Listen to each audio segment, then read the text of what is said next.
జర్నలిస్టులపై సినీ నటుడు మోహన్ బాబు దాడి చేసిన ఘటన ప్రస్తుతం సంచలనంగా మారింది. ఈ మేరకు ఫిలిం ఛాంబర్ ఎదుట సీనియర్ జర్నలిస్టులు దేవులపల్లి అమర్, అల్లం నారాయణ కలిసి భారీ ఎత్తున జర్నలిస్టులు నల్ల బ్యాచ్లు ధరించి అక్కడే బైఠాయించి నిరసన తెలిపారు. ఈ సందర్భంగా అల్లం నారాయణ మాట్లాడుతూ జర్నలిస్టులపై దాడికి పాల్పడిన మోహన్ బాబుపై వెంటనే చర్యలు తీసుకోవాలని డిమాండ్ చేశారు. అంతేకాకుండా వెంటనే హత్యాయత్నం కింద కేసు నమోదు చేసి దర్యాప్తు చేపట్టినట్లు పోలీసులు తెలిపారు.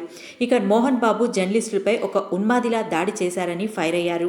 ఒక రౌడీలా రంజిత్పై హత్యాయత్నానికి పాల్పడ్డారని, ఘటన జరిగి గంటలు గడుస్తున్నా ఇప్పటి వరకు మోహన్ బాబు ఇంకా క్షమాపణలు చెప్పలేదని అన్నారు.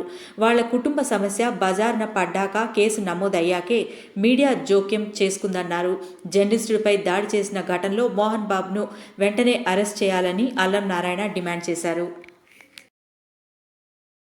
విద్యా సంస్థల నిర్వాహకుడు ఇట్లాంటి ఒక సెలబ్రిటీగా చెప్పుకుంటున్న మోహన్ బాబు నిన్న అనాగరికంగా క్రూరంగా ఒక ఉన్మాద స్థాయిలో TV9 రిపోర్టర్ రంజిత్ మీద చేసిన దాడిని తీవ్రంగా ఖండిస్తున్నాం. ఈ దాడి చేసి బుకాయింపు చేస్తున్నదాన్ని మరింత ఖండిస్తున్నాం.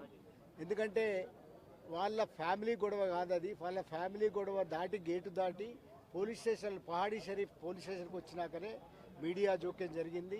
మీడియాకి ఎవ్రీ రైట్ ఉంది. అంటే ఎక్కడైతే పోలీస్ స్టేషన్లలో కేసులు నమోదైతే అక్కడికి వెళ్ళడానికి మీడియాకు హక్కు ఉంది. బయట చాలామంది ఏదో చర్చలు చేస్తున్నారు, అది తప్పు చర్చ అది. ఎందుకంటే మీడియా వాళ్ళ ఇంట్లోకి పోయి